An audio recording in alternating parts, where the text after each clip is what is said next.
interconnected and see the future of the state and the nation, and to work together with the government to make this future bright. I want to say also thank you to all the staff organizers and also the other our institutions supported by like Aurora, FAST Foundation, IDEA Foundation, United World College, Ameria Bank, Healthcare Platform, Tree of Life, Climate U-Turn Platform.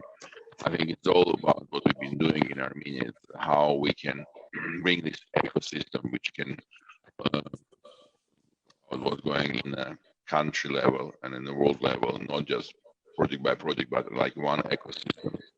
And I thought that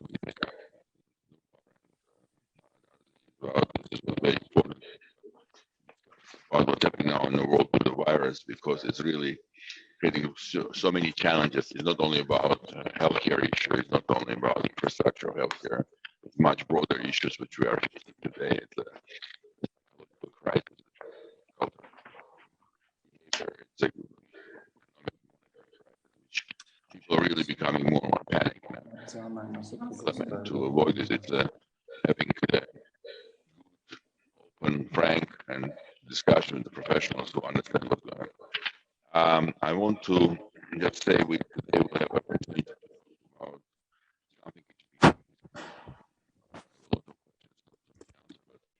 sure with the people who today in the panel, it's really we get one of the best speakers who can talk about this subject. I want to introduce the panelists, and this is I will start with Dr.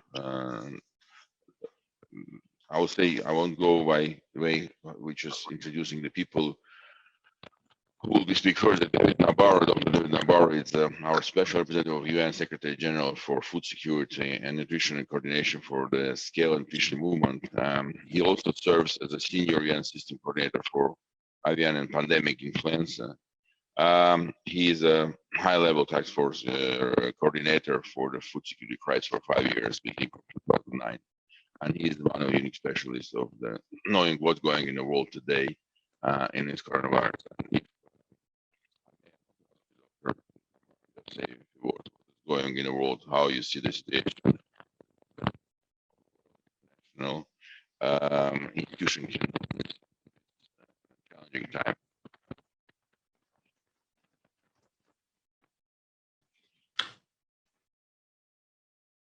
I just want to make a comment as I start. Ruben, for some reason, your voice is cutting out about half of the time. And so I didn't hear everything that you said, but I think I understand. And I think that you were inviting me to make some remarks. And so if that's okay, I'll just check the chat to see what it was. Just want to check that you were giving me the floor. Is that correct, please? Okay, if any, oh, right, okay, thank you, Nubar. I'm sorry, we're trying to change the system. Yeah, let's, yeah. Thank you very much indeed. Yeah. And thank you, colleagues, for the chance to join.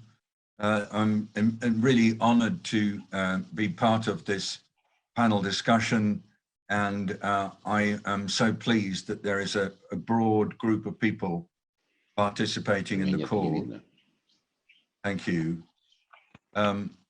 Now, what I'd like to do for everybody on this call is to offer a brief account of where we are with the pandemic of COVID-19, an understanding of then the trajectory that I believe this pandemic is going to follow.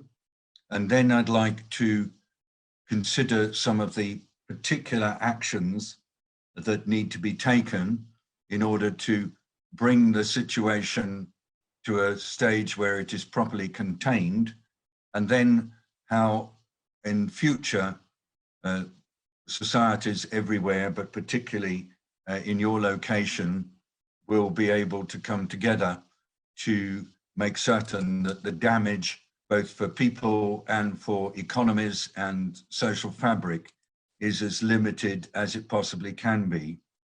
I'm talking in my role as a WHO special envoy on COVID-19, and I am going to do all I can to amplify and interpret the guidance from the World Health Organization. I appreciate that at times I may not be able to completely address all the points that are relevant, but I will do my best. I will speak at this pace just because I know there is some translation underway. The COVID-19 outbreak is caused by a coronavirus that we have known about for between 3 and 4 months. It's a new virus, and we are learning about it all the time. One of the things we've learned is that to base any analysis and projections on other virus outbreaks, for example, Ebola or influenza, is potentially unwise because we're seeing that this virus has a different behavior from others. First thing about it is that it is highly transmissible. The average number of people infected by a person with COVID-19 is between 2 and 3, but that actually masks a huge variation. Some people are capable of transmitting very widely, others transmit much less, and that has a huge amount to do with the amount of virus that they are secreting and also the contacts they have with others. Because this is a virus that is born through droplet infection. That means that when people cough or sneeze or even talk, there are droplets coming out of their mouths, and those droplets, if they've got the virus inside their own respiratory system, can jump and infect another person if the other person is within a range that is nearer than 2 meters. So the strategy for dealing with this new virus is to encourage distancing between people.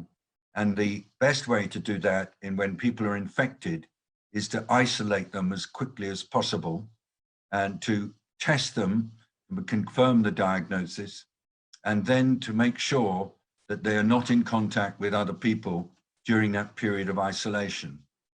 If they're isolated with their families have to be presumed to be likely to be infected as well. And so the whole family must be isolated. In addition, if somebody is shown to have the disease, it's necessary to find those with whom they've been in contact and to trace those contacts, and then to encourage them to isolate or alternatively to put them in quarantine, and at the same time to check them for symptoms and test them if they develop symptoms. People are infectious with this disease 2 days before they have symptoms, and then for some days afterwards. That's when they have their highest viral load. The symptoms are as follows. You have 2 days of feeling generally unwell. During that time, you may lose your sense of taste and smell. And then after those 2 days, there's a quite rapid high fever with dry cough, shortness of breath, and tightness around the chest. Out of every 100 people who are known to have COVID-19 in the various studies that have been done, about 80% have a very mild illness, 20% have a severe illness, and between 1 and 3 or 4% may die. The people who are most likely to die, particularly early on in their infection, are people who are older with other conditions, for example, diabetes or hypertension or any kind of respiratory condition. And so there's been a lot of emphasis put on trying to make sure that those who are particularly susceptible are actually given special care and are encouraged to isolate even when they haven't been in contact with a person with the disease. This basic strategy of interrupting transmission through detection and isolation is the mainstay of all efforts to contain and suppress outbreaks of COVID-19 when they develop in a community. The quicker the interruption of transmission is done, the easier it is to contain a little outbreak as it emerges. Because what happens is that the individual infects others and a chain of transmission develops. And if that chain of transmission continues without any kind of interruption, then it becomes a cluster. And then over time, there is widespread transmission in the community. We've seen situations where there's widespread community transmission in some quite intense outbreaks that have developed in China and in South Korea and also in Singapore. We've also seen intense community transmission in Iran, in Italy, and now also in Spain, in France, in the United States, particularly in New York, in Massachusetts, in California, in Washington State, but in the picture in the United States of one of a growing number of intense transmission outbreaks that, when taken together, show that the United States is now becoming a very intense area for transmission. Now, in order to try to facilitate this effort of interrupting transmission, countries have recognized that they can do an awful lot to reduce opportunities for transmission by encouraging people to maintain physical distancing of more than 2 meters apart from each other at all times. The first effort in many countries was to encourage people not to be close to each other. The second was to lock down the economy to actually make it more necessary for people to actually maintain physical distance. And of course, these lockdowns, which are now being undertaken in more than 40 different settings, affecting 2.2 billion people at least, these lockdowns carry with them enormous social and economic consequences. We're seeing in many locations that people who are not in regular employment but are dependent on intermittent opportunities to earn cash, these people are those that are most at risk because they have no buffer, rapidly become poor, and if they are not given support, then that can have further consequences for themselves as well as for their economies. And we're seeing numerous reports of small and medium enterprises going into very difficult situations, and of individual self-employed people being in really big difficulty. So there's a huge pressure on governments everywhere not to impose lockdown for very long periods and to find exit strategies out of these lockdowns. Now, all this is taking place against a backdrop of a pandemic that is increasing exponentially. It's quite difficult for us to grasp what exponential growth really means in practice. But if we look at some of the data from WHO, admittedly based on incomplete testing, we find that the reports of the first 100,000 cases of COVID appeared after 67 days. The number reached 200,000 after 11 days, 300,000 after 4 more days, 400,000 in total after 2 more days, and we've surpassed 500,000 within less than 2 days. That's a very rapid acceleration, and modelers suggest that the whole pandemic is doubling in scale about every 2.5 days, and the numbers are certainly less than what we know is happening in society. So we believe that this rapid growth is actually occurring on a much wider basis than the figures suggest. And so with this acceleration, governments are realizing now that unless they take extremely robust action to try to reduce opportunities for transmission, their chances of reaching a situation where the outbreak curve starts to bend and the increase in numbers starts to reduce, their opportunities for doing this are limited if they wait too long before imposing strong action. There is, of course, a great deal of criticism of different governments around the world for acting slowly when the evidence from China, from South Korea, and from Singapore was that rapid and robust responses are necessary. The current strategy being pursued by WHO and being really set forward to countries everywhere is, number one, make sure you do have capacity at community level to be able to interrupt transmission by identifying and isolating cases of COVID quickly and making sure that they do stay isolated. And that strategy, with its associated finding contacts and tracing them and keeping them under review, that strategy is now very much being advanced. And as the disease goes into a number of countries where it's only in very small amount, there is a huge effort to try to persuade the governments of those countries to implement the interruption strategy immediately with good quality, community-based public health services. And this is not simply just having people in the community who are there ready to offer advice. It's actually covering whole populations and keeping an eye on them individually to find those who are ill and making sure they are isolating and also get the support they need. And also in that process, finding those who need medical attention and making sure that they can get to hospitals that are equipped to treat people with COVID-19 with the proper attention to the health of staff as well as the survival of patients. There is now a global market failure in personal protective equipment for health workers, as well as for some of the material they need to keep people alive.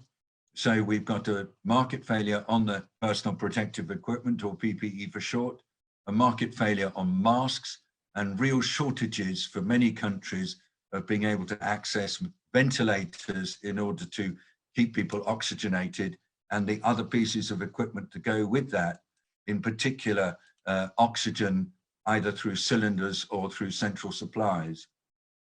This availability of hospital services, though, is key, because if people feel that if they're being asked to isolate and change their behavior, they can't get access to care when they're ill, then they in turn get very demoralized and they worry for the well-being of older people.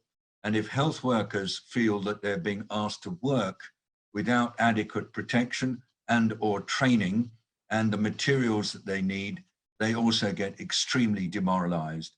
So as well as organizing the public health services in the community, we're also encouraging countries to make every effort to get the right kind of hospital care prepared.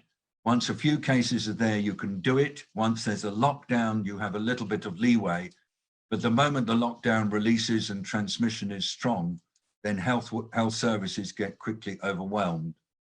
We're asking all government leaders to prioritize interruption and to make sure that they can interrupt transmission and get it strong when they're doing lockdowns, so that when they release lockdowns, they don't get a great flood of cases and have to reimpose the lockdown, which we believe will create massive physical disturbance as well as continued economic challenges.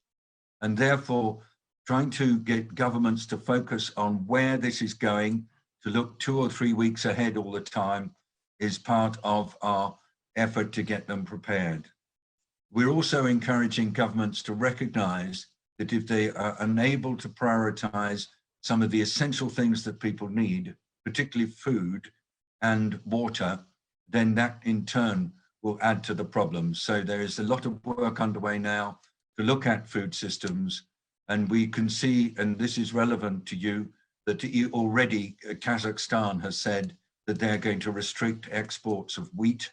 And if this habit of countries introducing food export bans goes on and it becomes a domino effect, this creates the conditions for challenges in the global food system. Currently, the Food and Agriculture Organization says that the stocks of food, particularly grains in the world, are reasonably good, but that doesn't alter the fact that because there is a crisis, those who have food are tending to hold on to it, and that applies to households, communities, local authorities, national governments. And when that practice happens, then prices start to go up in local markets. So the combination of people being in financial difficulty because of the effects of lockdowns and rising food prices is a real concern. And in discussions with colleagues in India in the last few days, the challenge of ensuring food security for those on low incomes becomes increasingly important. As we look ahead, we anticipate that more and more countries will find that through lockdowns, accompanied by community level efforts to interrupt transmission, they are able to slow the speed with which individual outbreaks are developing. So the doubling time extends from 2.5 days to say 10 days, as we're seeing in South Korea. This is a very different kind of outbreak curve. And so these delaying tactics are key, but I have to keep stressing that containing and suppressing the small outbreaks as they begin is absolutely essential. And without that capacity, withdrawal of lockdown becomes very difficult. In the long term, we're saying that humanity is going to have to live with this virus because it's very unlikely that in the foreseeable future, there will be a level of people in the population with sufficient immunity for the outbreaks not to progress as we have been seeing them, and for a kind of steady state to emerge. But instead, what we're saying is that countries everywhere need to remain on permanent alert to be able to identify cases quickly and close down and suppress outbreaks as quickly as possible. We'll have to live with that. And the situation where that might change is if there is a vaccine available that's widely administered. At the moment, we do not know whether a person who has had COVID-19 has lifelong immunity to reinfection. It's so difficult to make predictions, and coronaviruses and the immune response to coronaviruses, I am told, and some of you may know better, is a very tricky challenge because developing a vaccine against coronavirus is not a straightforward issue, and immunity against coronaviruses is very variable in terms of the ones we know. So I'm saying, please don't assume that we will reach a point where there is widespread herd immunity in populations and include that in your strategies. At least for now, we are saying that that's an unwise strategy because that will lead to a lot of mortality and morbidity, overloaded health services, and we still don't know whether this virus is capable over time of having much worse repercussions for younger people. There is early data from Italy suggesting that their intensive care units have got a younger population in them overall than those that have been seen in some other geographies. Last point is just, I do think that the role of the scientific community in doing well-coordinated research is absolutely key. Research into the development of different kinds of diagnostic tests so that virus tests, which we need at the beginning of an infection, are available in large numbers all over the world, and that countries don't have to therefore resort to minimalist testing. It's very hard to fight a virus, and we're in a war against this virus without knowing where it is. Secondly, we need sensitive and specific antibody tests in order to check to see the extent of asymptomatic infection in communities. There's quite a lot of confusing data available, suggesting in some cases that the asymptomatics are only perhaps double the number of people with symptoms, others saying that there's more widespread asymptomatic transmission. So reliable serology testing is vitally needed, and there's a race to find those which don't cross-react with other coronaviruses. Of course, we do need to get better understanding what treatments work, especially when they, for example, mildly antiviral activity of chloroquine or hydroxychloroquine is bandied around as something that could make a huge difference. At the moment, the feelings of people in WHO is that this is certainly a drug that has mild antiviral capacity, but when people have got a large amount of virus, it's not clear that it contributes. There are aspects of the way in which COVID affects cells, which means that there are certain classes of drug that may be useful. And there is evidence from Italian studies that those who are on various antihypertensive medicines may do better when they do have to go into intensive care than those that are not. And that's ACE inhibitors and angiotensin reuptake blockers. But this is all speculative, and a lot more work is needed, including on the classes of antivirals that we've used for other viral infections like the oseltamivir group. That too there's still uncertainty about their utility. And then lastly, I know that many of you are interested in vaccine development. I'm not up to date on where things stand, but everybody is moving quite fast.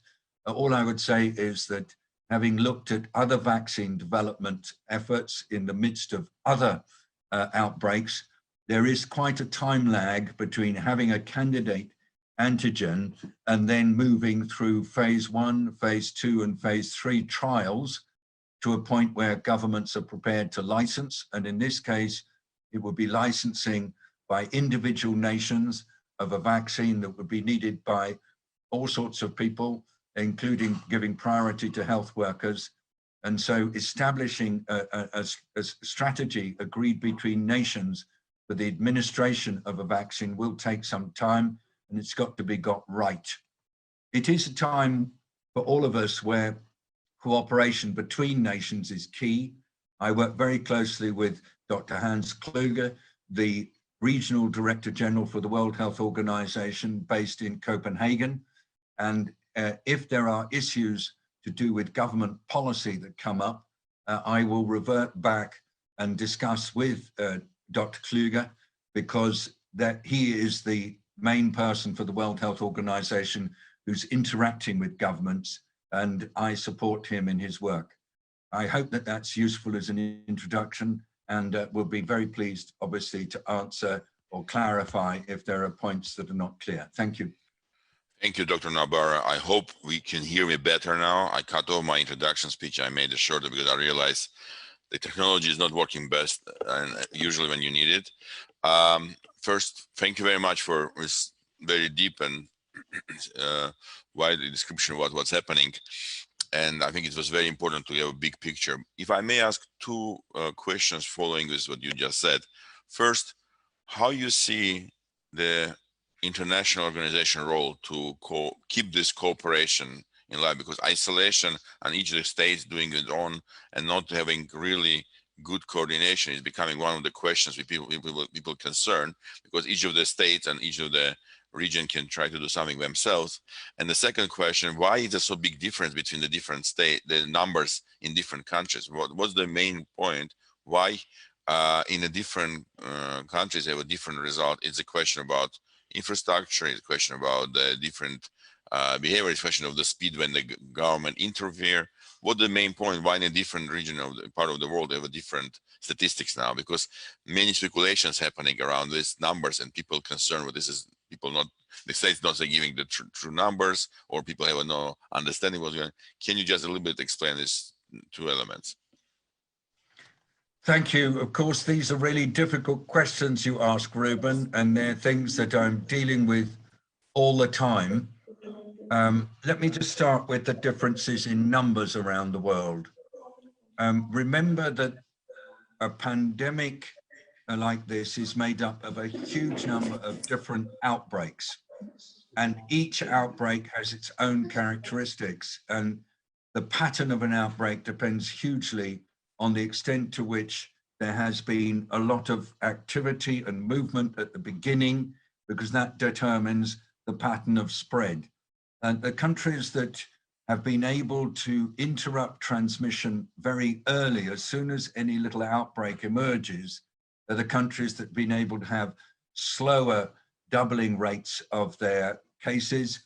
And so we can very quickly see that there is real virtue in that approach. So South Korea and Singapore are showing a different pattern compared with others. Secondly, the numbers are, of course, estimates. They depend hugely on whether or not testing is done. And different countries have adopted different testing strategies. And so interpreting the numbers has to take account of the reality that we are often really a bit blind as to where things are. I don't think it's hiding.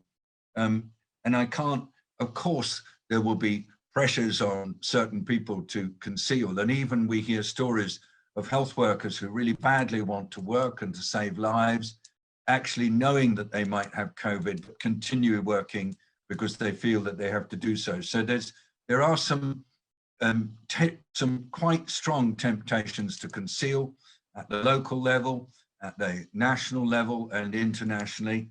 But by and large, my approach is to just work with the information we have.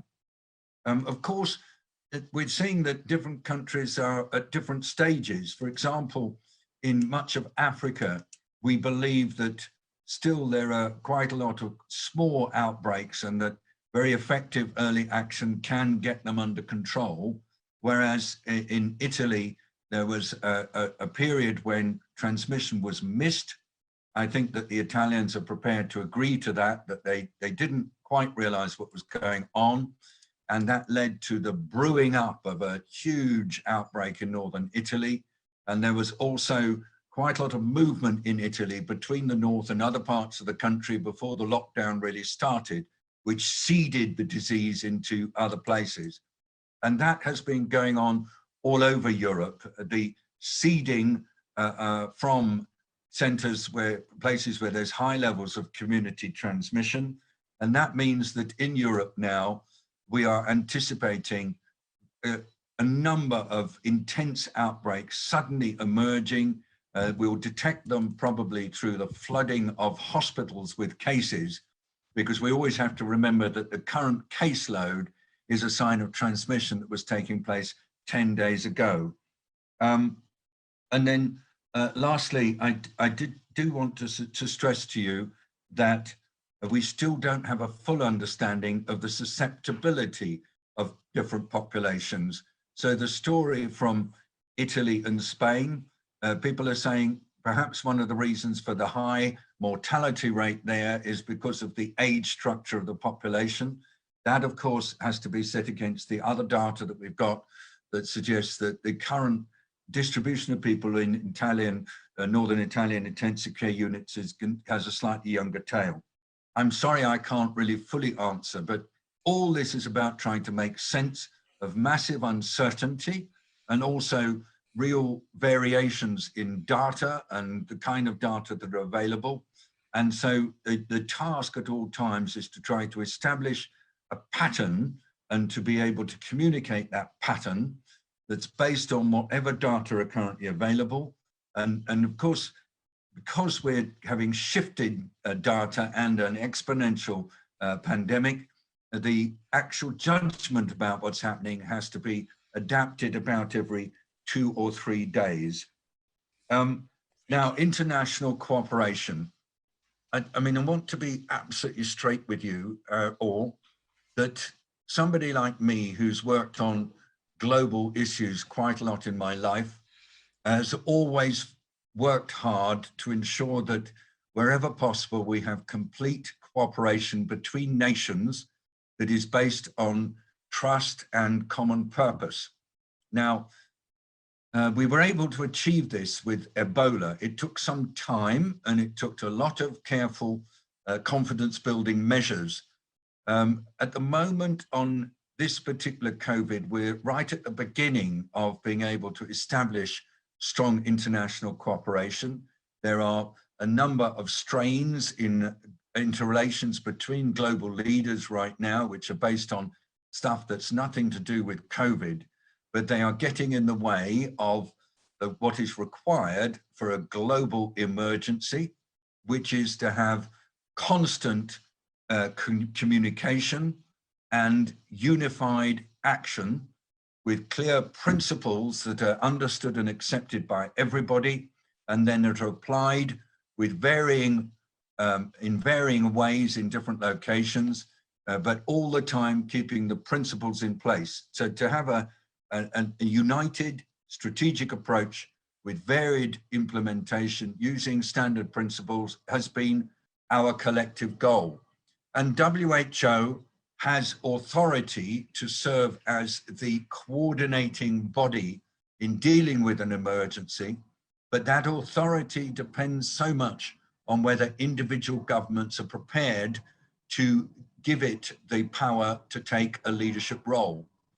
In the run-up to the G20 telephone call that took place on Thursday, it was agreed that WHO and the UN should be present, but it was not agreed that they should be given the authority to draw together everybody, at least for a short period while we're dealing with this emergency. I think this will change because of the speed with which this pandemic is accelerating. Leaders are reassessing their approach and are shifting their view of the need for cooperation over time. But I'm still finding, even today in my discussions with leaders directly or through the media in the last 2 days, we're not quite at the point where that form of cooperation that leads to unified global strategy and implemented in appropriate ways in different locations, we're not there yet. However, I sense that there is a groundswell building, particularly among leaders of countries that are not in the G20 and leaders of groups of countries that are really concerned about the economic and societal damage, that the pressure will build during the next few days on the G20 to just be a little bit more focused on unity. Because if that doesn't happen, then I think we are really going to be hampered in this fight. And I connect wherever possible with those who can have some influence on members of the G20, just stressing what the potential consequences of an inability to be united might lead to.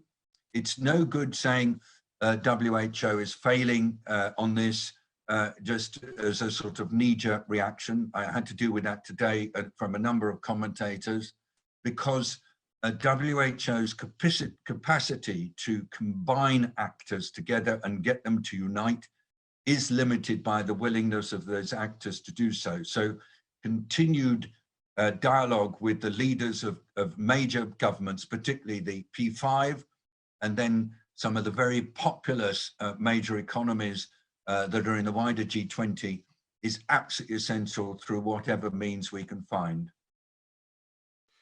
Thank you very much. Thank you very much. If I may go to now what's happening in Armenia, to the Minister of Healthcare, Arsene Torosyan. First of all, thank you very much. I know how busy you are now in this time and how big pressure you got from what's happening in Armenia. And of course, one of the challenges that you're facing, how to handle this all and situation when nobody really knows all the answers. But what's going in Armenia? What is the main challenges? How the international community can help you, if we can help anyway. It's also, you know, with our challenge program, what we've been part of our, which is chaired by Ara Darzi selection committee, and we co-founded by Nubarafia and myself and Vatangagan, provided 10 ventilators to Armenian hospital. But what is the real help can be done from the international global communities, Armenian and non-Armenian, and also how volunteers and internal people can support something which needs to be done? What do you see the key challenges and key issues that you are now handling in Armenia? If I may ask you open questions to Minister, to understand it's a lot of questions and not so many easy answers, but we'll appreciate about your explanation and position. What you thank you very much, Ruben, for this opportunity to speak with experts in the field like David Nabarro, whose introduction was very useful to all of us, to the ministry staff, to our audience, and thank you for this opportunity to introduce what we have now in Armenia. Actually, I've written down some points to go through, and I think it's very important to start from very beginning, because we, as a Ministry of Health and then as a government, started to concentrate our attention to this issue from mid-January, and because we had very specific challenge that the visa-free regime for Chinese citizens went into force just when the outbreaks started in China, and we had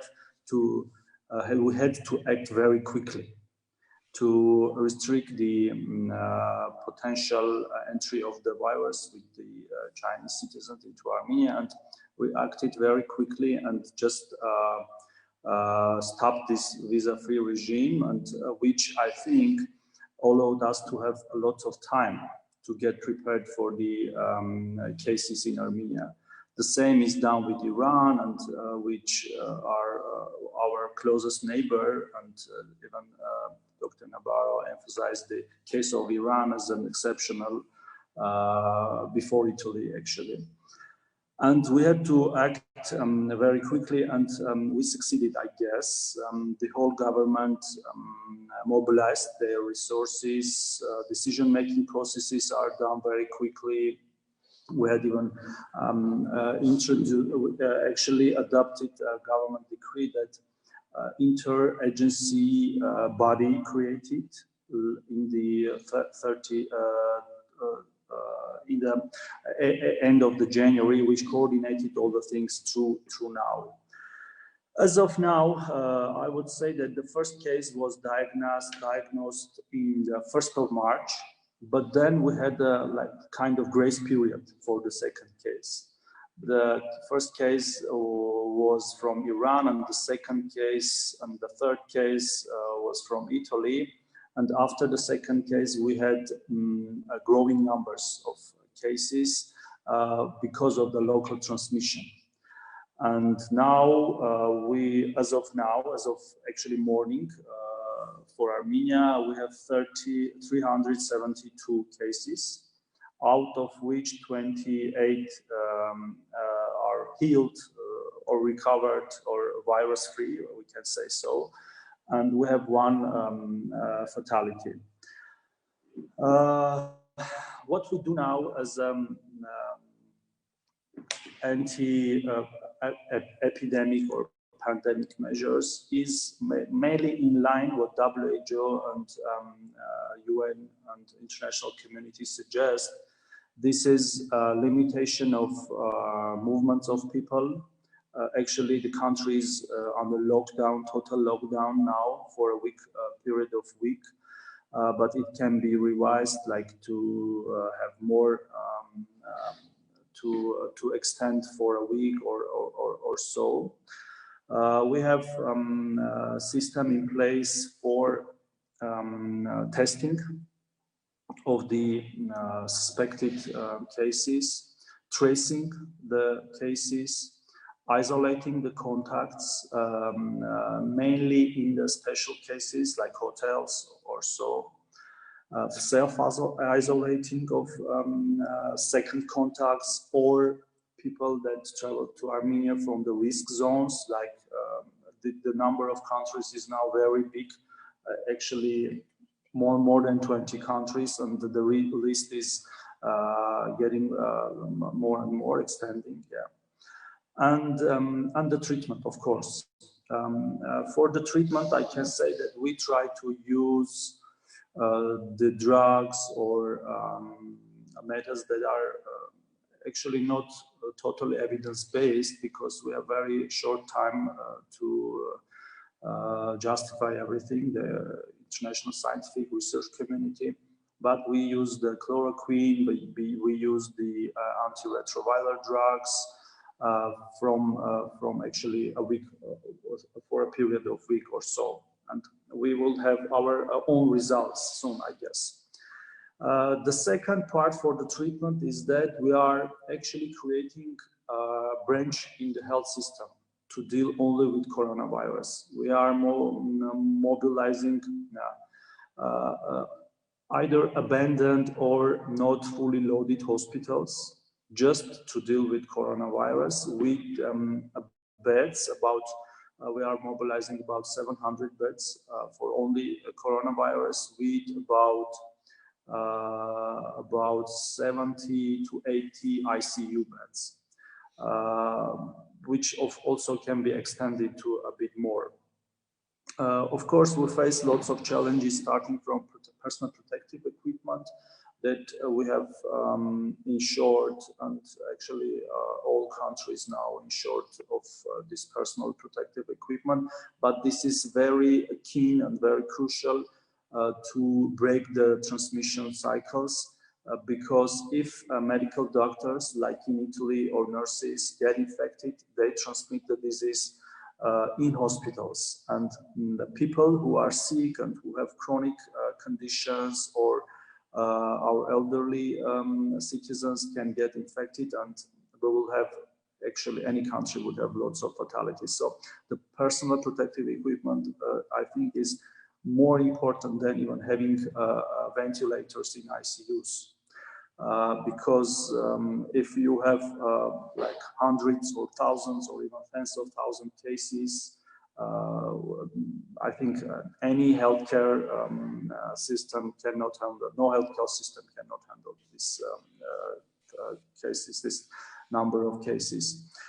So we try to buy PPEs from mainly from China, but also everybody, as everybody knows, we have lots of logistic programs, because flights are shut down to the lots of directions. The land transport is very slow, plus lots of land borders are closed now. Actually, all our land borders now are closed, except of course for cargo, but again, there are limitations for cargo too. For instance, if the driver of a truck has a high temperature, he is not allowed to enter the country, to Armenia. So we mobilize even our air cargo resources to have charter flights from different countries for PPEs and equipment, plus charter flights to actually evacuate Armenian citizens to Armenia. For the international support, of course, we started to involve our all international partners, starting from UN agencies. This is mainly, of course, WHO, European office and Armenian office. UN, other agencies like World Food Program is trying to help us to get some PPEs and equipment, tests, of course, the tests too. I would refer a bit to tests. We use only PCR tests and try to stick to them and have more capacities to do PCRs, and we try to avoid rapid testing, as our specialists suggest that they are not very specific and sensitive, and we see now the international media reporting that several countries failed to introduce this testing, like screening for systems, because of the flaws in the tests, mainly again coming from China, Spain, our neighbor Georgia, and we try to increase our capacities only for PCR testing. It is very difficult, it is very expensive, but it is very correct, I guess. And for the other international support and coordination, we work very closely with our neighbors countries. So except from the transnational organizations like UN or WHO agencies, we try to work closely with our neighboring countries, with Russia, from which we get lots of support, mainly for testing equipment.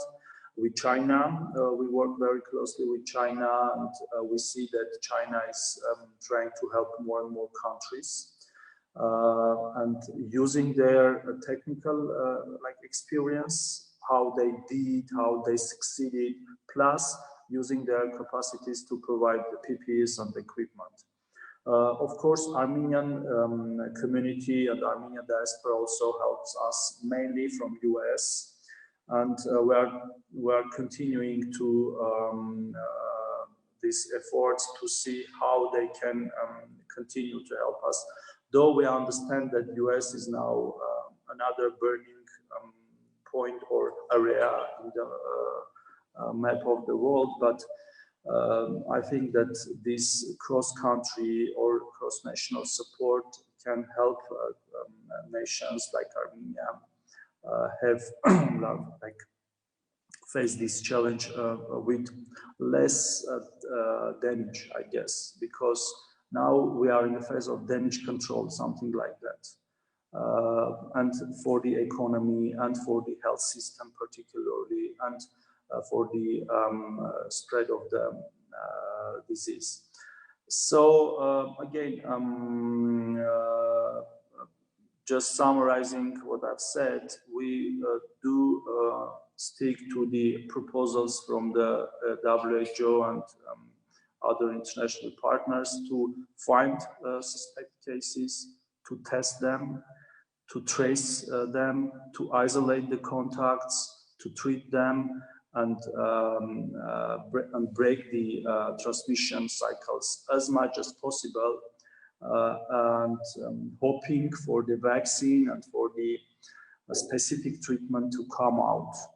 Because as again Dr. Nabarro stated, there cannot be an expectation that this will end soon.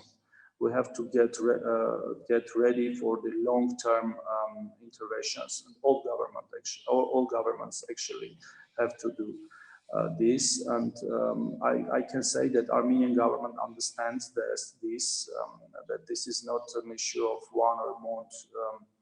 And we have to be ready for these long-term interventions. I would be very happy to answer the specific questions if there are. Thank you. Thank you. Before we're going to the next panel and come back to some question, I want one more question about the volunteers. We heard in many countries people willing to support, because today the main message for all the societies saying stay in home, behave correctly, try to keep the rules, don't violate the private, again, try to follow all the rules. And this is the only way you can help, the best way to help. But there are a lot of volunteers. We heard about 400,000 people in UK. We heard in Armenia was 2,000 people. And we also know it's one of the issues about not enough places to put the people with quarantine, not enough nurses, not enough medical service people. Do we see any programs of short-term education program where we can help people be educated and help support the infrastructure? Because we saw in Italy how the medical people been basically working 24 hours, 7 days a week, and getting a lot of by infections because of the too many pressure to them. Do you see the volunteers can help some way to decrease the pressure, or it's not realistic? Thank you. It's a very good question. Actually, we have two kinds of volunteers. First type of volunteers are those who can help with logistic, with paramedical support, let's say so, that we have now, and we have several thousand people that sign up for this volunteering, and we try to select those who are in the age and condition that are less risky for them to get involved, not to harm them, and then to provide some very basic training for epidemiology issues, how to protect themselves, how not to get infected. And the second type of volunteers are medical staff, actually, that are not dealing with the infectious diseases or epidemiology in general life, in their general working life. And we mobilize them to retrain, actually, as doctors or as nurses who can deal with patients with coronavirus. And so far, we have trained about more than 100 of doctors and nurses for a short period of time, like for 3 or 4 days, with the basics of epidemiology, how to protect themselves and how to approach these patients. And second, the basics of pulmonology and infectious diseases that can be a substitute for those doctors who get infected. And it's very pity for us, but we have now several, actually, a nurse and a doctor from an infectious disease hospital that got coronavirus. And also we have lots of elderly doctors and nurses that should be, actually must be substituted as quickly as possible, not to put them under the danger.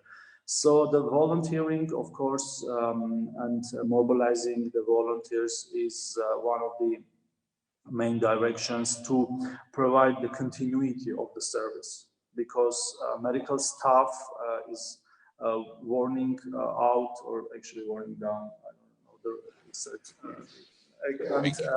yeah, yes, thank you. Thank you. If I may move to Lord Ara Darzi, the former Minister of Healthcare of UK, and now he's the Director of Institute of Global Health Innovation in Imperial College, and one of the key specialists of the using artificial intellect to robot to some of the new areas. But also he's the chairing of the Aurora Humanitarian Prize Selection Committee, and he's the International Advisory Board member of our Foundation of Armenian Science and Technology FAST. And he also advising many other governments like Kuwait, Qatar, and Kuwait, and running a lot of different institutions.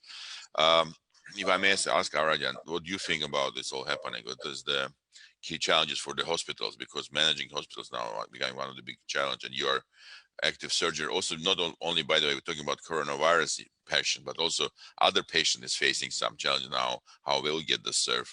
And of course, UK situation was quite unique. If I may ask you to a little bit explain, because people was confused about messages, what was the UK approach to the coronavirus was a little bit different compared to China or South Korea or Singapore.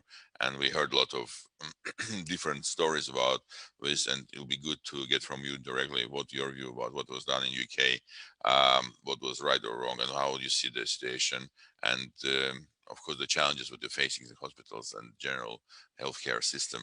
What do you see the solution of this, if any? Thank you. Thank you very much, Ruben. And may I thank you personally for putting this on.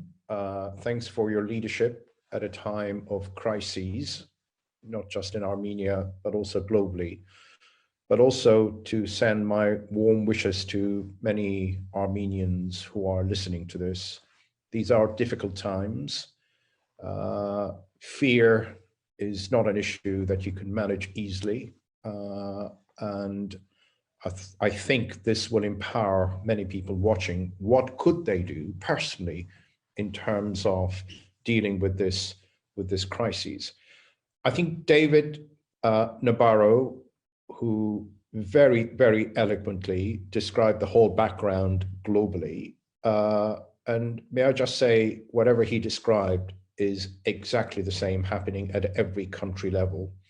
This virus doesn't know any boundaries, doesn't know anything about race or religion, doesn't even know if you're a prime minister or not, as you probably have heard in the last 24 hours. The combination of our prime minister, but also the Minister of Health, have gone into self-isolation.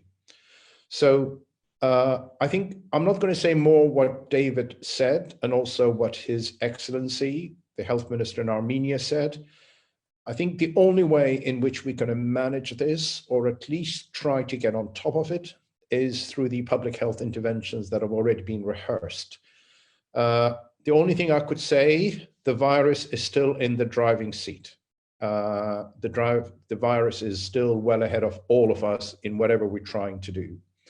So I'm going to talk more from a hospital perspective, healthcare perspective, rather than the health or the transmission rates.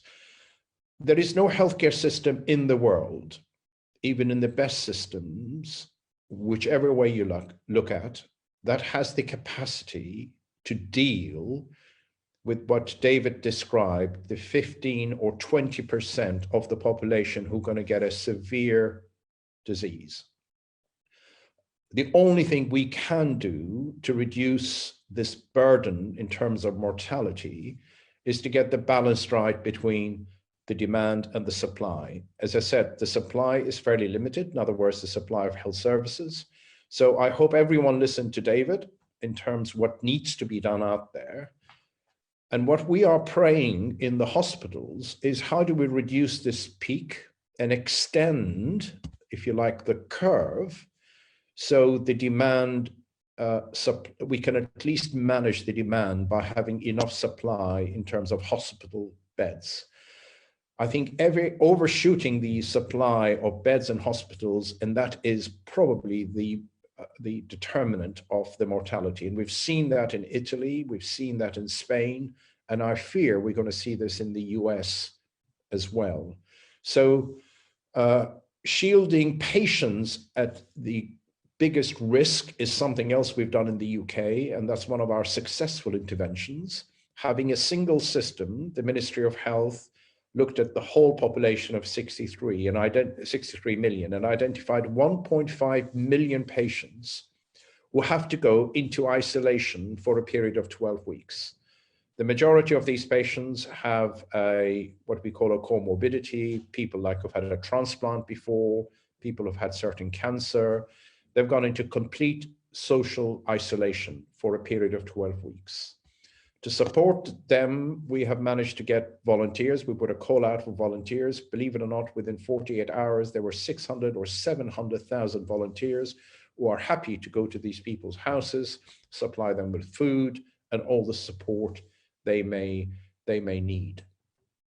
The second thing in terms of dealing with the supply issue is to increase the capacity of the beds.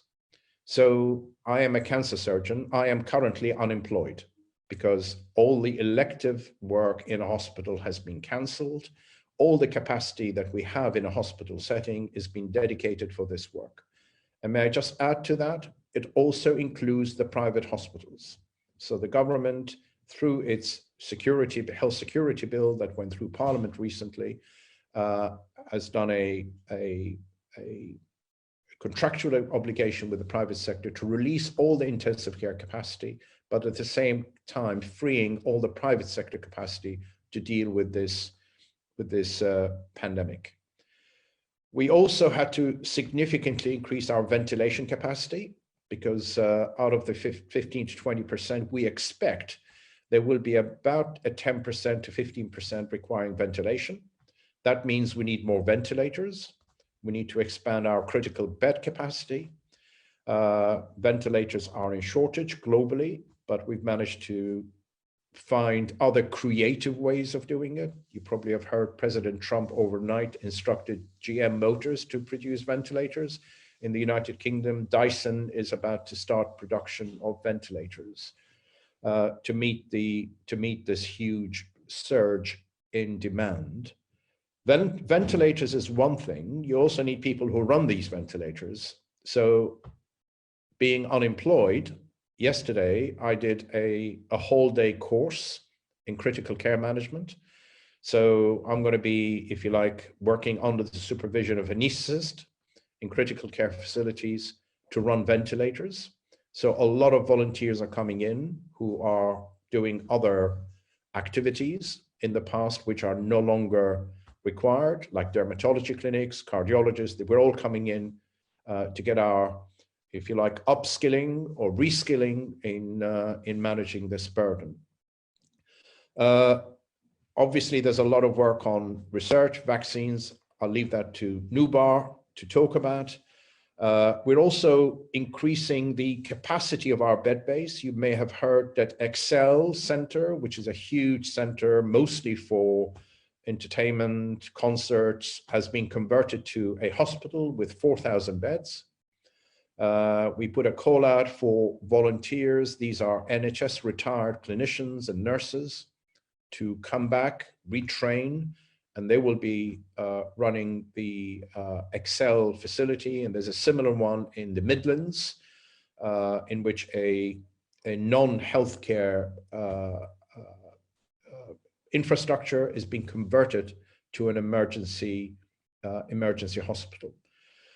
On the volunteering side, we've done very well. As I said earlier, volunteering to help these 1.5 million citizens who are at risk, but also many, many volunteers in the health sector.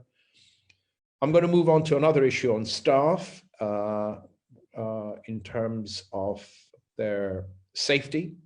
We did have a difficulty at the beginning in screening staff in terms of access to PCR. That's taken about 2 weeks to correct. this weekend, we will start having a ring-fence capacity to screen our staff, because the problem we had with staff, that includes me, by the way, about 2 weeks ago, where a member of my family caught the virus. So I had to go in isolation with the family for 2 weeks. That is not sustainable as we move into this phase, which starts probably at the end of this week or this coming week of the surge. So staff will be tested there and then with the results, and that's PCR testing. We have been testing some of the rapid PCR technologies. We believe there are a couple now that might be useful in that. In terms of also bringing in antibody testing, because a lot of our staff who have been infected, we need to call them back. These are the people who could make a significant contribution. There's been a lot of concern in the UK on the personal protection equipment. The first is on the guidance. Where do you use this? Where do you need to use this? And we now have an independent policy, which is published yesterday, bringing clarity, who needs what level of PPE in terms of their protection in different levels of critical care versus even the use of PPE in social care in the community. So that's been another move. We've been a bit slow on that, but things have moved on. I think the other controversy you referred to earlier is this whole concept of modeling and what's happening in the community, and this whole concept of so-called herd community, which was a bit of a surprise. I think it was a slip of the tongue at one of the press conferences, but let me come back to modeling. Maybe David could say a few words about this. I'm a scientist. I do believe in data. I do believe in analytics, and I do believe in models.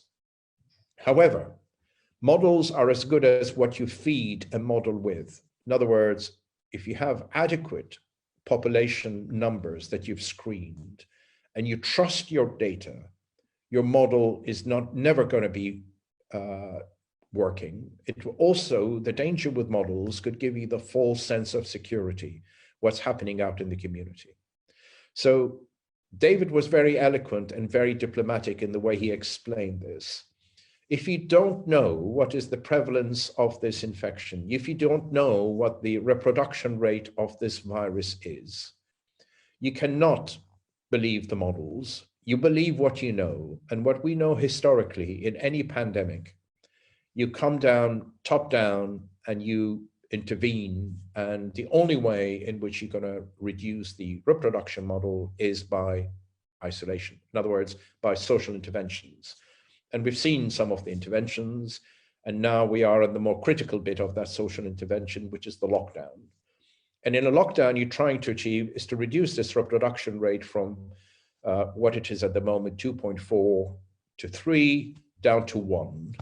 Then you will have control, and you can at least manage the supply of hospital services to meet this demand. And sadly, what we're looking in the United States at the moment, there is absolutely no control on the reproduction rate. So in the beginning, we had this, again, academic or intellectual thing. If we allow the reproduction rate to drop, but not to 1, to get the 80% of the population who may have a mild illness, we may provide this herd immunity, but life doesn't work that way. And so I don't want to confuse it further. We are where we are. On the other hand, though, I think I'd like to make one or two other points about the lockdown. Lockdown doesn't work for a long time. At best, you probably could push it to about 3 weeks, maybe 4 weeks. You will see a lot of social disturbance if you continue that beyond those 3 to 4 weeks. And let's not forget the economic impact on this. And I know later on we will be talking about it, at least touching on the economic impact, but let's not forget the economic impact on health. At economic downturns, the mortality rate also increases. So there's a balancing act here.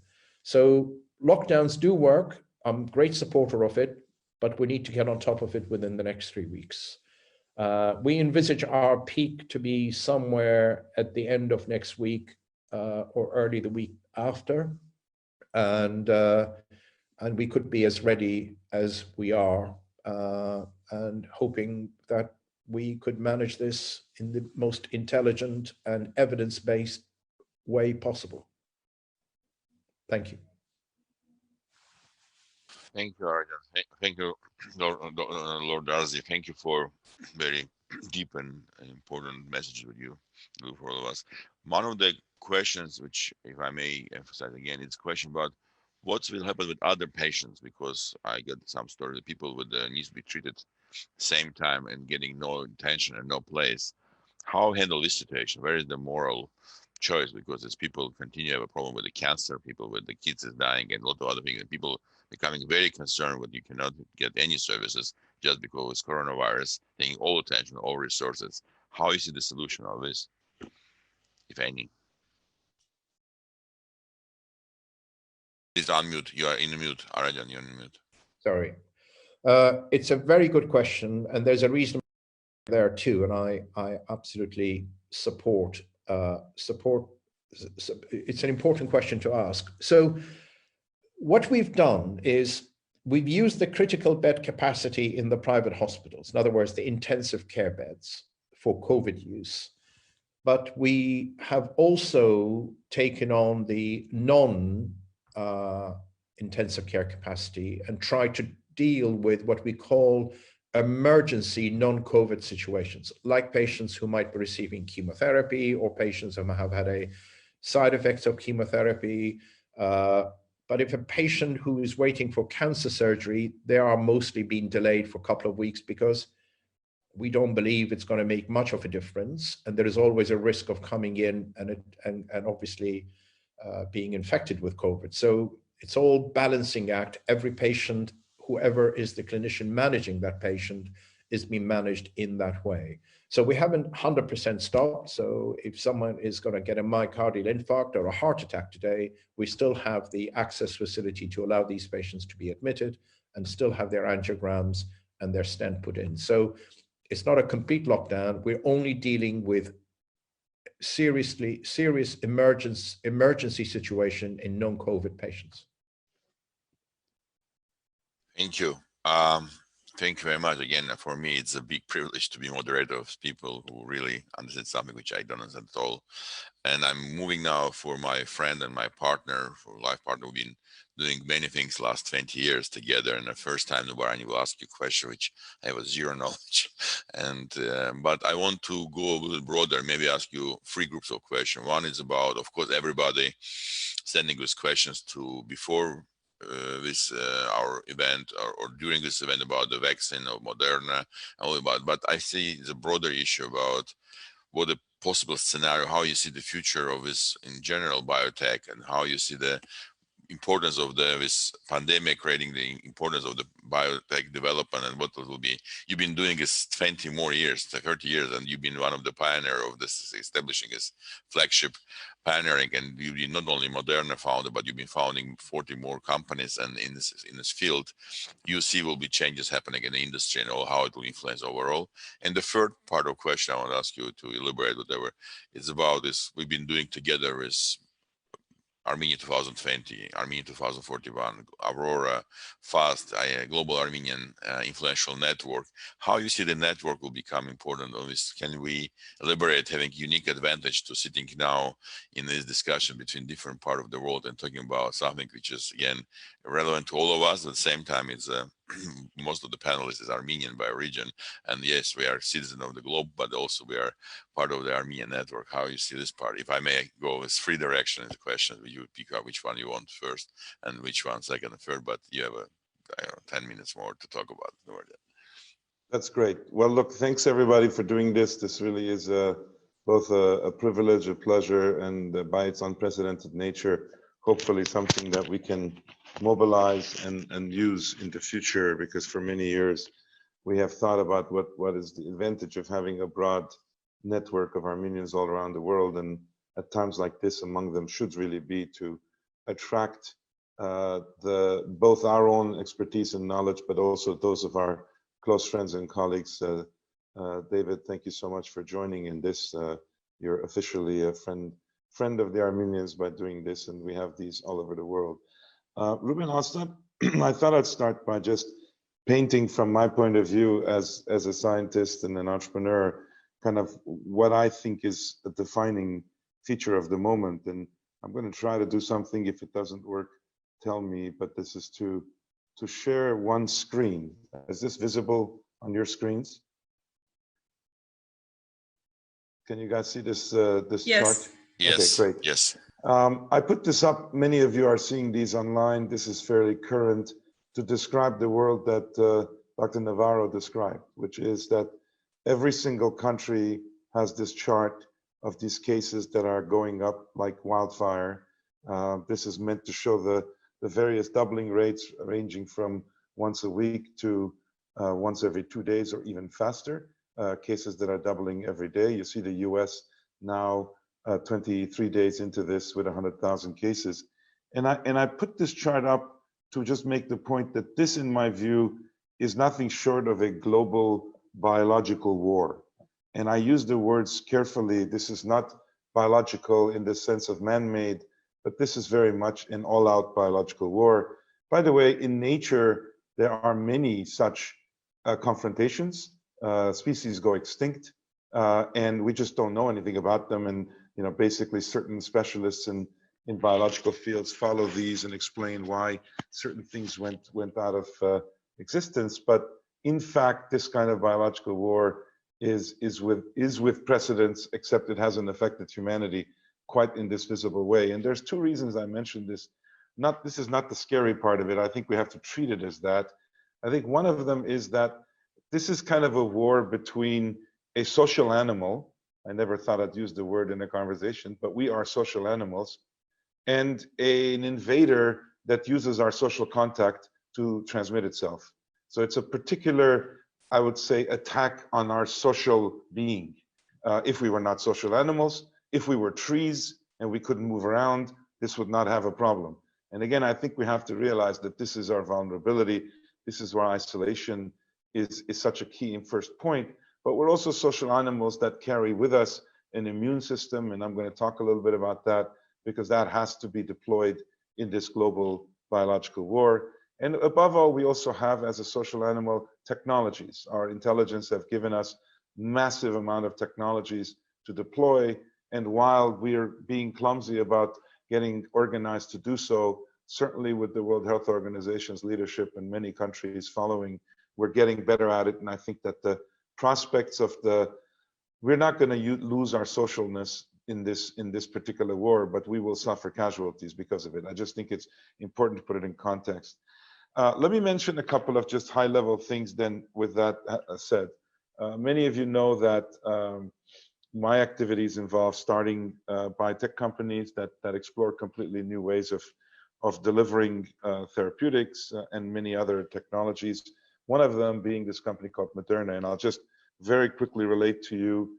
I'm not going to get into the science very much, but Moderna has, over the last 9 years, developed a whole new platform of medicine based on messenger RNA. Messenger RNA is the molecule that exists between DNA and proteins that carries the message, the information from what is our inherited repertoire of genetic potential to whatever protein the body needs to make. And of course, some of those proteins are what the immune system needs to be able to wage this battle, and then mRNA can also be used there. What's important to know is that this technology, even while it's being developed for the last 9 years, has no approved drugs or vaccines that have come from it, but it has over 20 different drugs and vaccines that have been tested in humans. They've been tested in over 2,000 humans across many different disease states, and importantly, 7 of those being vaccines. Now, in the vaccine world, you have to show the effectiveness of the vaccine in a prophylactic setting to prevent the disease, but you also, above all, have to show safety. And we are gaining more and more demonstrations of safety, even while some of the vaccines we've worked on are continuing to go up the learning curve in terms of demonstrating efficacy. We had been working on coronavirus vaccines with the NIH for the last 2 years.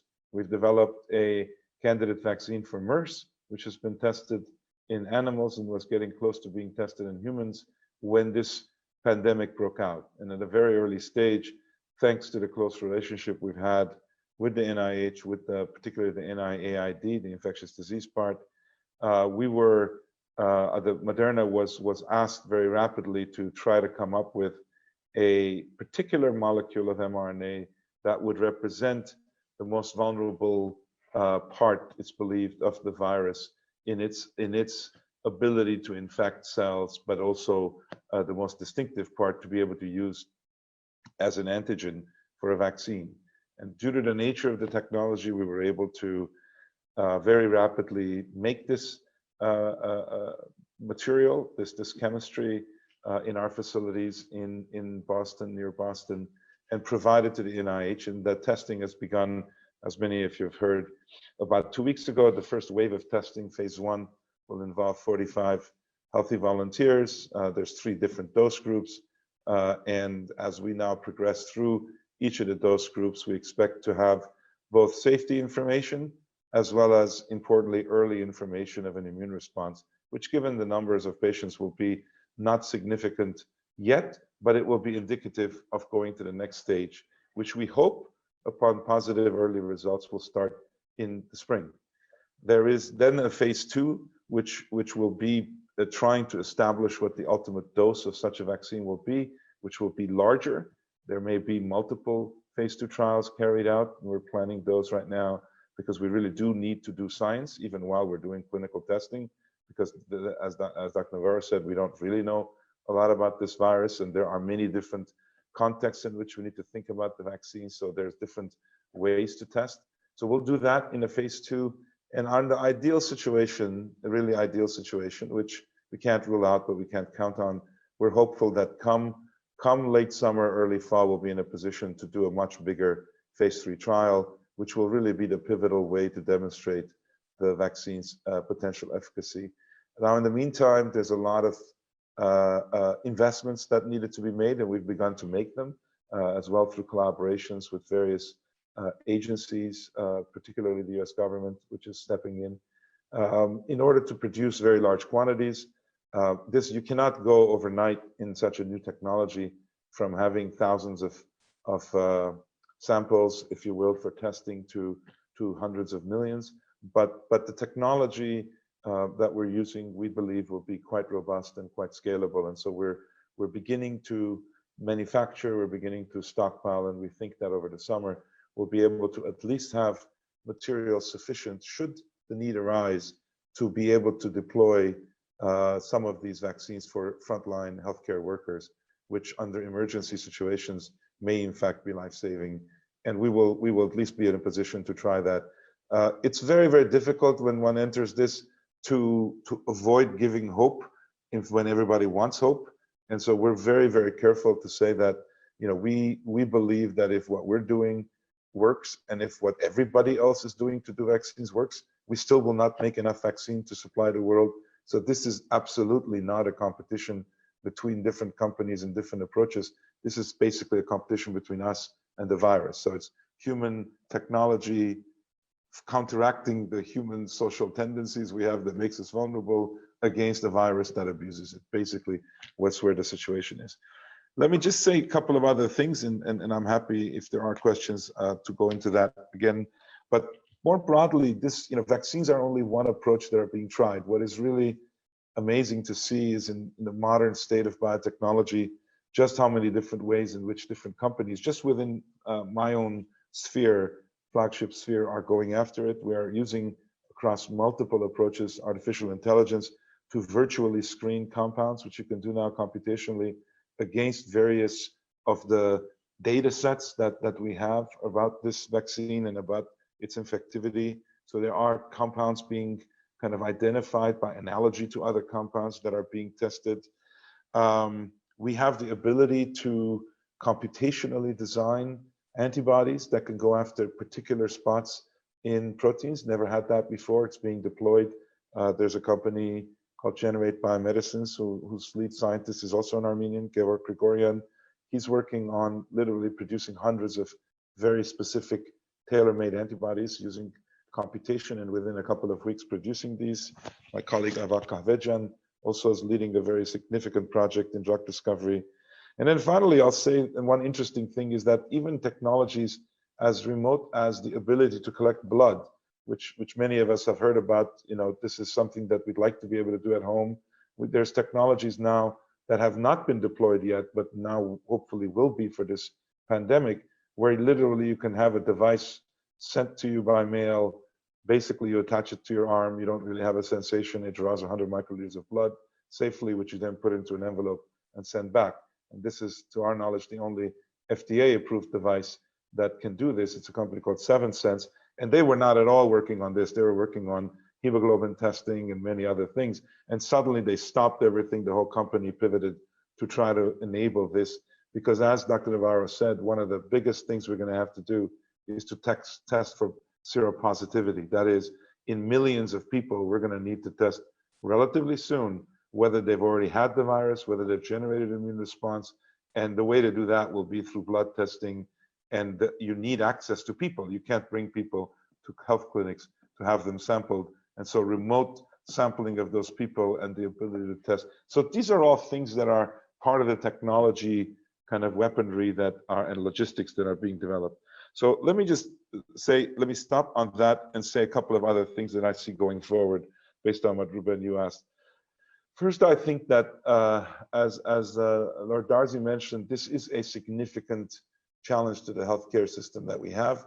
and I think that they are acting in heroic ways, but this shouldn't be the way we come out of this crisis and just keep doing what we're doing. One of the things that we've begun to think about is to what extent public health, which has been highly neglected over the years as part of a strong healthcare system, where only a few % of the annual healthcare spend goes into any form of prevention or early detection. How can we convert what looks like a sick care system today to an actual healthcare system? How can we challenge our colleague, the health minister of Armenia, to think of what their job is as health defense, not just healthcare? That is, how can everybody's health be, how can we think about early detection, deterrence, delay, prevention, the way our military thinks about such issues, instead of simply waging battle when a disease takes hold? Because indeed, when a disease takes hold, it could already be too late, and that's what we're observing. So that's one of the areas that we're trying to anticipate, because it's going to be an inevitable consequence.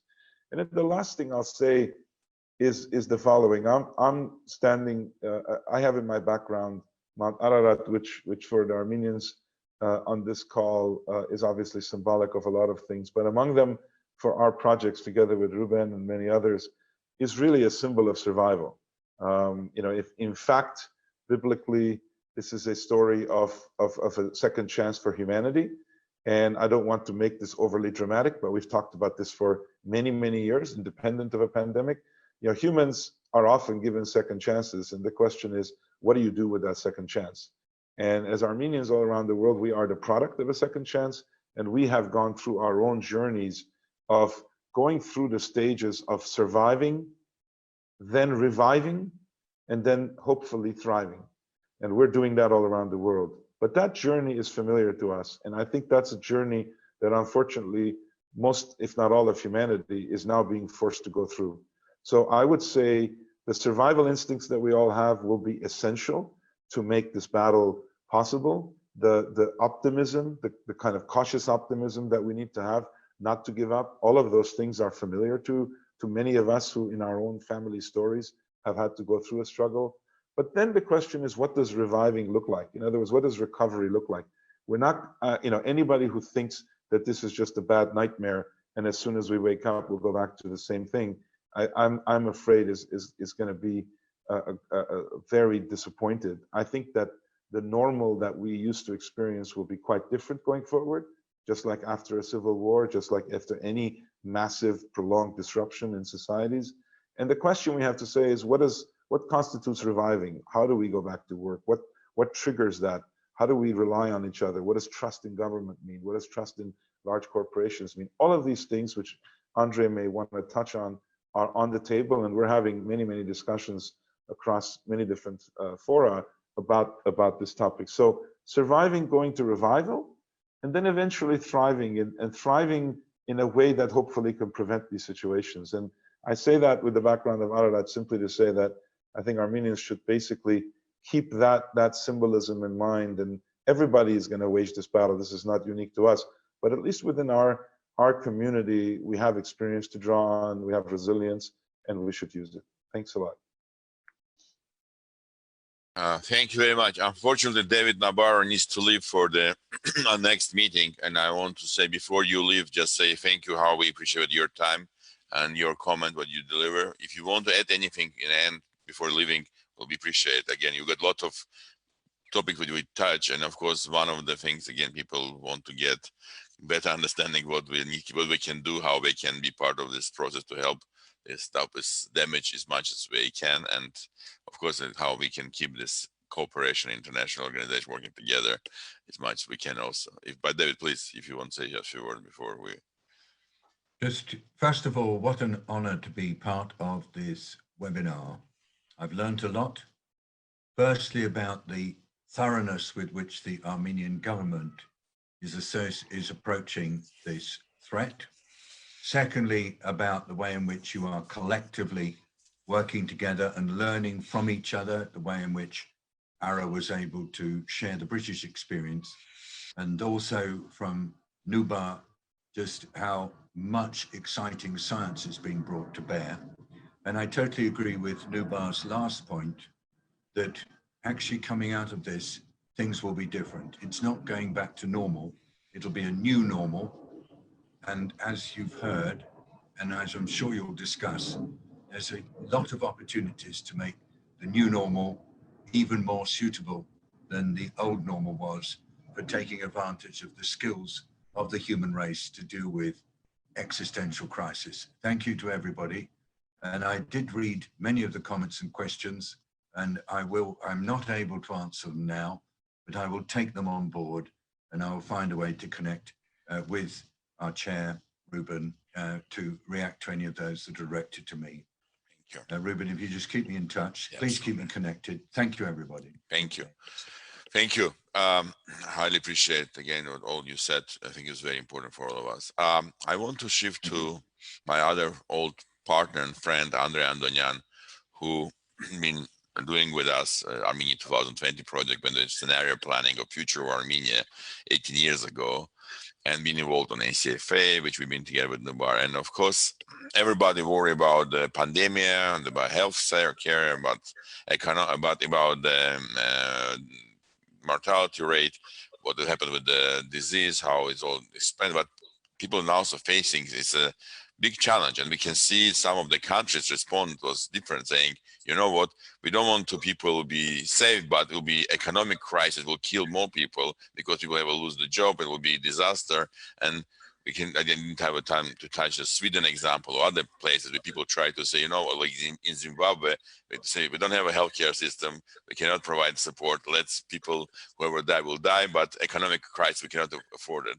The question of coming, what will become after this, okay, or during this time of the pandemic, how the economy can survive when everything is shut down, people need to stay in home, and what will be happening with the worldwide economy. Are we facing 2008 crisis? Are we going back to big depression to 1930s?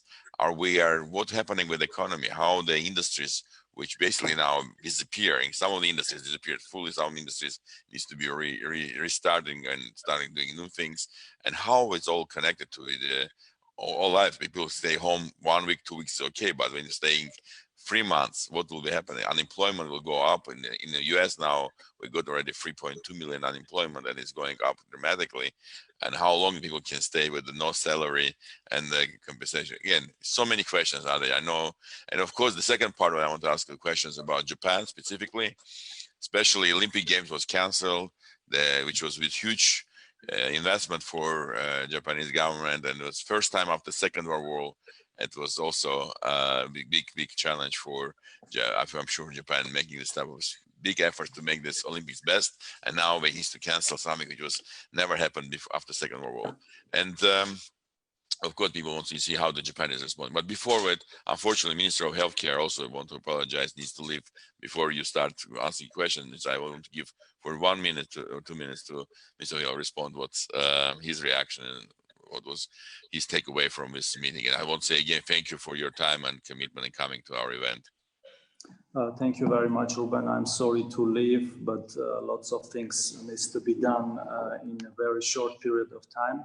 Thank you to all speakers, and I will later also watch the Andre Andonian's speech too, to understand the economic impact too, because of course I'm a Minister of Health, but I'm also a member of government of the country that has this challenge. So all speakers have very useful information for us, and I think these kind of webinars or web-based meetings are very useful.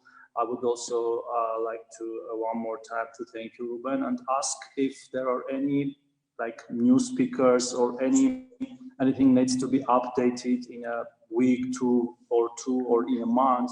I would be happy to present and to discuss issues again. And thank you to all of you, and have a nice conversation later on.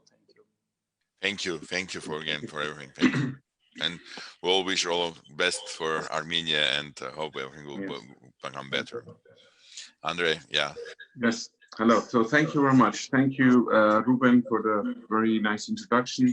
And I'm very honored to be here as a panelist with so many illustrious friends and colleagues. And the question you asked about the economic impact, I wish I had the exact answer. I think everybody is looking for that.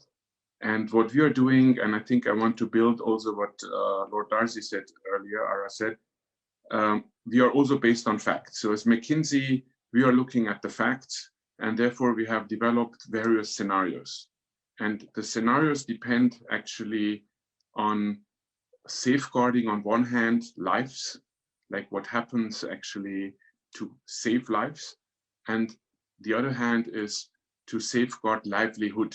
So basically the way of creating, if you want, value, having jobs, earning, and so on. And if you're in a lockdown, this is hampered. And therefore the scenarios have actually two axes. One is on the on safeguarding lives, how effective are the measures that are being put in place, and how the spread of the virus is contained. So if it is very effective, then usually the impact is 2 to 3 months only, I put it this way. And therefore on the economic side, I think the rebound is faster. If it's like a medium scenario where you have some resurgence, but you more or less, I think, prevent, if you want a catastrophe, a global one, then I think it takes longer the recovery. So it may take like 2 years longer, and I will come with specific scenarios. And if it's a broad failure, then it will be probably the biggest depression we ever have experienced. Yeah. So that's that axis. And then on the economic side, it also depends what actually governments are doing, what companies are doing, and what the action is. Again, here, if there's an effective intervention, so there are policies that prevent that there is structural damage, and the pre-crisis fundamentals are kept, the recovery will be faster. The medium scenario is that partially these interventions are successful, like the banking crisis is avoided as an example. And then the recovery will take longer, but you eventually will get to the levels where we were used before.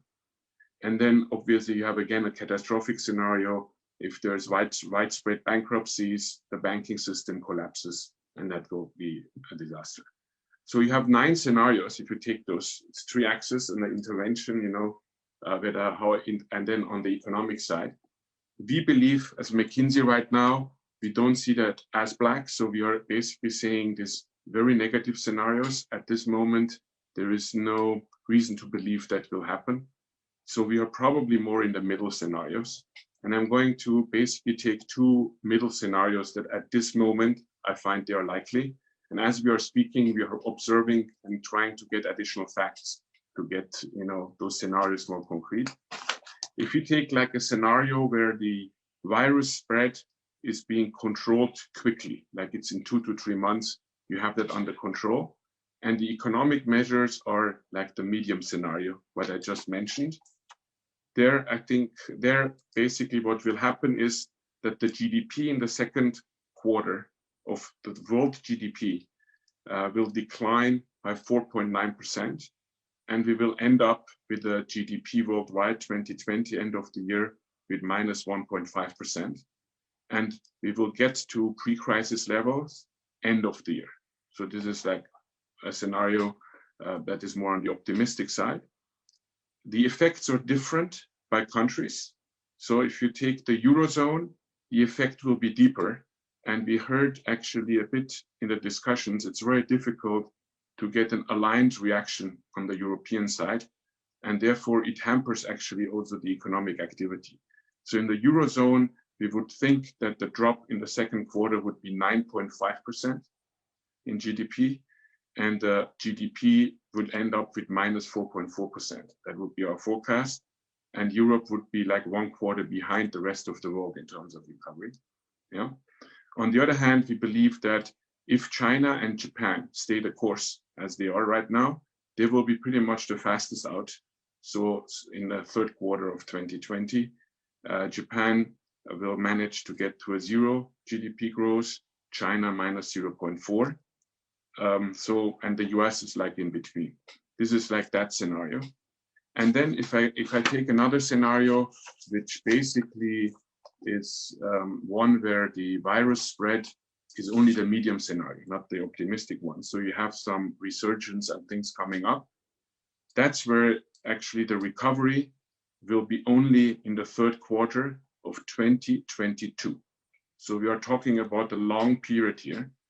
And the GDP in 2020 will be minus 4.7% worldwide.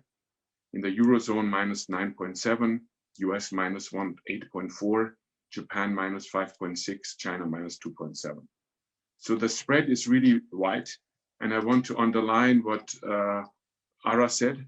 Also, it's extremely important to try to contain the virus as fast as possible because it has major economic impacts the longer the situation continues. And if we make now comparisons, because you asked how big is going to be the depression, actually right now for the US, we believe this is going to be the sort of the biggest, probably it may reach the big depression, but definitely it will be the biggest one since the Second World War, the effect in the US. So we are right now thinking between -8 and -13% on the US in terms of real GDP percentage from the peak to the trough, approximately. Yeah.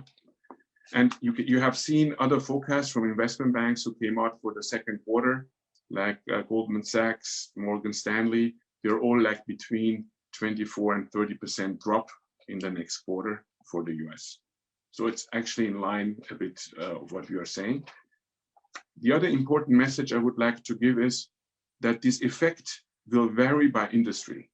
Different industries are affected by the crisis in a different way. Actually, right now, I would say the retail business is actually benefiting. And many of the stores, like in Japan, have record sales because people don't go out to eat in restaurants. They cook at home and they buy things in bulk. So they have actually, they're selling right now more in this basic retail goods. Whereas apparel, fashion, luxury, things that are not really needed, they are down -35% as an example. And right now you can see that oil and gas is hit the most right now with -60% as an example. So the range is very big between industries, and this the recovery from those industries will also vary, because if you're coming from a very low base, it takes longer to go up. So for instance, aerospace will take longer, air and travel will take longer, whereas retail as an example, or even automotive may take faster. Once the supply chain in automotive, the supply chain is fixed, that could go faster, yeah, as an example. I would like to also underline what Nubar said, and it's very much also in line of what we are thinking. I think every crisis has also an opportunity, and the first thing obviously is to survive. We call it actually to resolve and resilience. So these are the first two steps.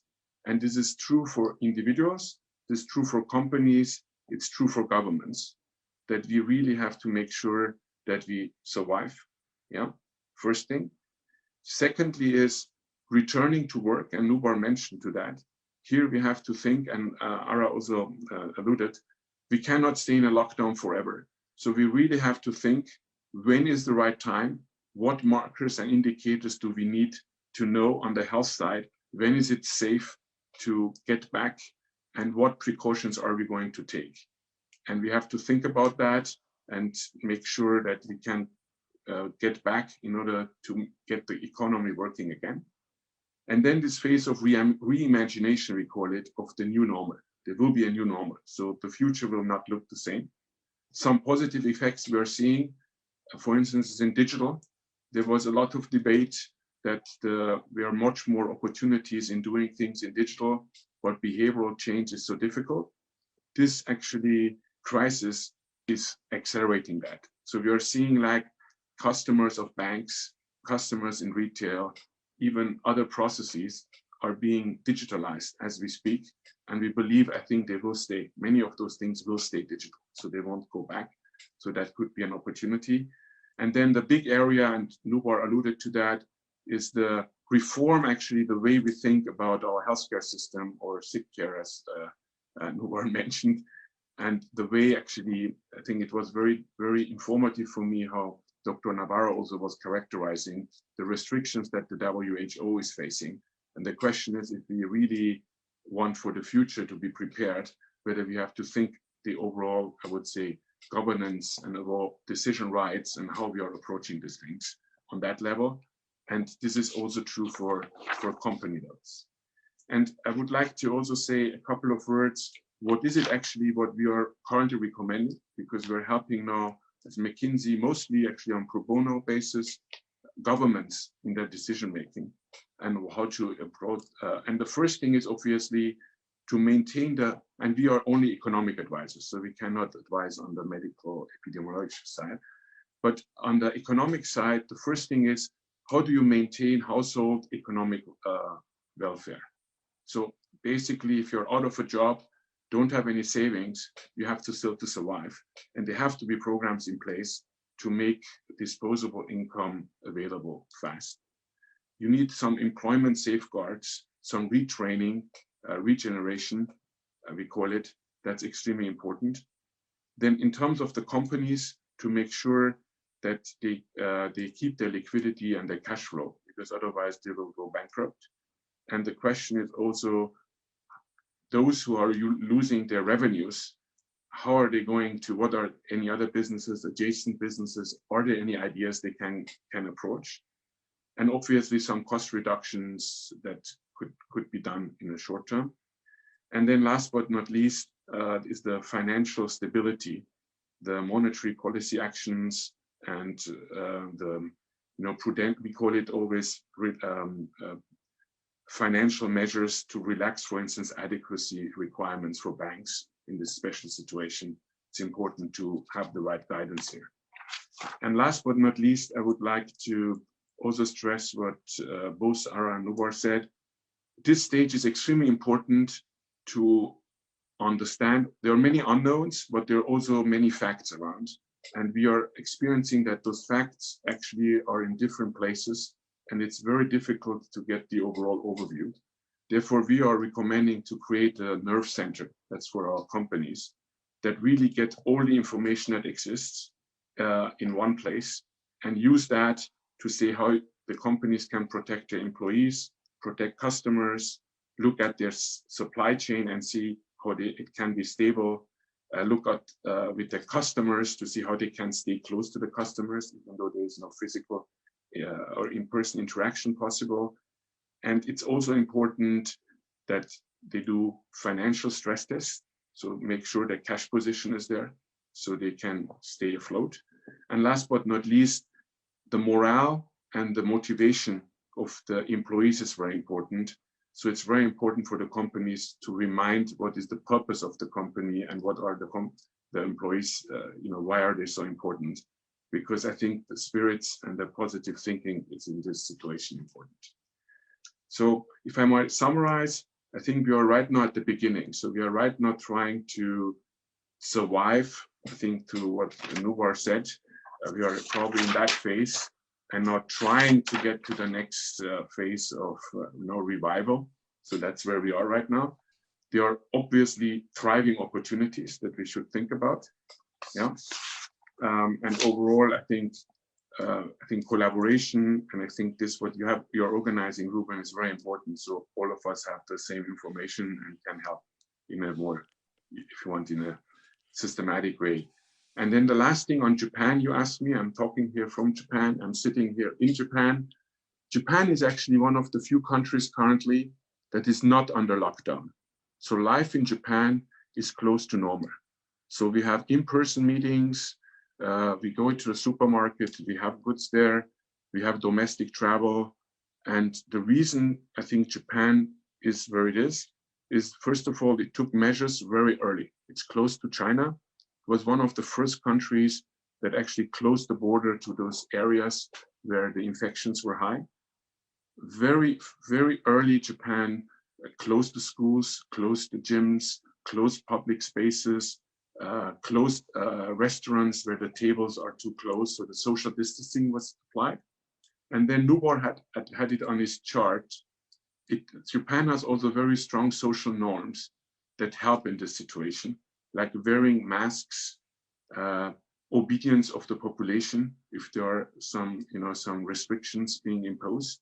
And this have helped so far.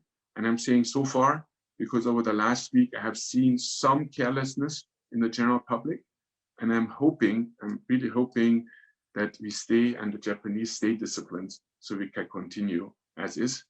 And like 3 days ago, the governor of Tokyo, Koike-san, basically said if we basically continue to be careless, she's willing to do a lockdown for Tokyo. And I'm hoping that people are following that. So that's the situation in Japan. Thank you very much. Thank you, dear friends, partners who been together with us today, and with people who joined to the webinar, the thousands of people who been following with our discussion. And I think you touch very important points, and it's so many of them. And unfortunately, one of the challenges that we are facing, people don't know which part of take care, because it's a ideal storm when you have so many issues that needs to be handled, moral, ethical, to the infrastructure, for healthcare, to economics or culture, behavior. We are joking in Armenia, finally the men will not kiss each other after this coronavirus, because it was part of the Armenian tradition and will now be gone. And it's a joke, but it's also a serious issue about the change of the behavior.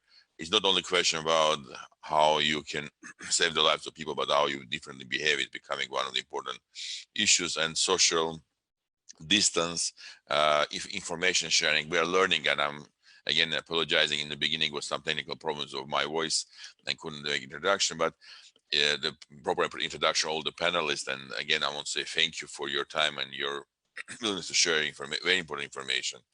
One thing I believe strongly, what we need to talk to each other. We need to share experience and knowledge. We need to understand what is not only state or international organization's responsibility to solve this problem.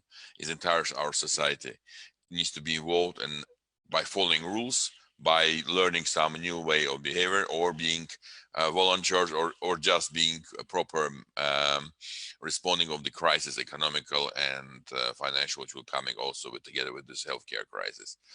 And it's easy to say, it's more difficult to do it. I believe what we've been starting doing in Future Studio, it was a couple of days ago, our very distinguished professor, Derlugian, made the presentation about the capitalism, how to capital transferring. We are started to do this discussions available in our future studio in a technological way, not yet in physical way, but we believe one thing, it will become important to really talk to each other, to learn, to share experience, what's happening in Russia, what's happening in Japan, what's happening in the US, what's happening in the UK, how the different industries are responding, how different groups of social are responding, how you can share the experience. We got a lot of suggestions for different Armenians from different parts of the world saying we can share the Spain, for example, the woman from Spain hospital said, I'm happy to share what is our following the instructions and the process was in Spain to help Armenians. I think we can talk about how we can really use all this knowledge and experience for Armenia or for other places in the world. And of course, there was a lot of questions from diaspora Armenian, how we can help to Armenia, how we can be part of this. It was a lot of questions about how we can learn more about what's happening in Sweden or what's happening in Japan and how it's different between the China. Why is China win so quickly this fight and they're getting less infections, and many other questions which we cannot cover in 2 hours time. It's too short and we have no time to discuss so many aspects of the discussion which was raised. And I think it's a very important beginning of this type of the conversation. I hope we can continue with dialogues, and I hope we can continue the Future Studio and Armenia 2041 platform and the Crossroads book, which was been written together with Nune Alikian and with the Nubar and myself, giving ideas about future with using the experience of the last 20 years. I want to say thank you for the FAST Foundation and all the team from FAST who did this amazing technological work, and of course, the people who've been organizing from Future Studio and the other IT guys. And I think one thing which I see it now is ecosystem of which we've been building last 20 years now, starting more work. People see more needs to become together. People see more needs to base their family, by the way, staying more at home. And many of us are facing now new opportunities and challenges of the relationship with the families inside the family, because you're staying at home, the kids at home, and all is creating also some interesting new challenges and opportunities of feel more importance of the families and network. So I won't just finishing this discussion saying how grateful are all of you to be part of this discussion, and I want to say personal thank you, Nubar, Lord Arzi, Andre, to being together with all years, and what we've been doing, I think it's become more relevant. I believe Aurora and what Nubar said is very critical. What we've been really doing is gradual action and being human, staying human with human values is becoming critical for all of us, because it's not a question about somebody is responsible. It's all of us responsible to keep the world. And I want to say for all of us, just we stay together. And I want to say thank you. If any one of you want to say a few words at the end, I'm happy to give. Nobody want to say, please. Just Ruben, to put a finer point to what you just said, just add one last thing. I think, the Aurora movement and many of us have been engaged in humanitarian activities. And for us, before this crisis, humanitarian activities involved conflict zones, danger zones, far away from where we live, where we were able to provide support, help, encouragement, visibility, but it was always outside of our daily lives. We have every single person on this call, every single person watching this has a unique first-time opportunity to themselves be a humanitarian. A humanitarian is somebody who is concerned for helping to improve the welfare and happiness of people, particularly saving human lives and alleviating their suffering. They're suffering within 10 meters of every one of us these days, and there's opportunities to be humanitarian. And if that actually changes the nature of how we operate in the modern times as humans with humanitarian obligations and feelings, I think some good will come out of this. And so I would just ask everyone to think about, as Ara said, the volunteerism, the sacrifice, the support to Armenia. All of these now are humanitarian activities, and everybody needs them. Our neighbor needs them. So I just want to emphasize just what a unique opportunity this is to embrace this otherwise highest order of expression, self-expression. I agree. Ara, Andre, if you anything just to end to say, I'm sorry, we have been running 2 hours so quickly, and we have so many more questions. I want just to be saying again, we hope we can continue this conversations. I hope we can find other way how we can share experience knowledge, and I hope we can continue do this regularly. And we hope also we can answer. We got thousands of questions, and we will try to answer some of them in a written forward. We keep some way to this mechanism of the dialogue in life and using the Future Studio platform. And again, thank you, Astigo Ganeshan, and all the other people who work with you to doing this. We hope we can improve this all. Please, by also send suggestions how we can do better. I want to just say it's again big privilege to be part of this network and learn from each other and try to work together to do something. It's really important for the human worldwide and also for Armenian. Thank you, and stay in touch. And we hope we will have a more positive discussion later, and we will be helping make the world better and easier to solve some of the biggest challenges we are facing in history of the 21st century, definitely. Okay, bye-bye. Thank you. Thank you.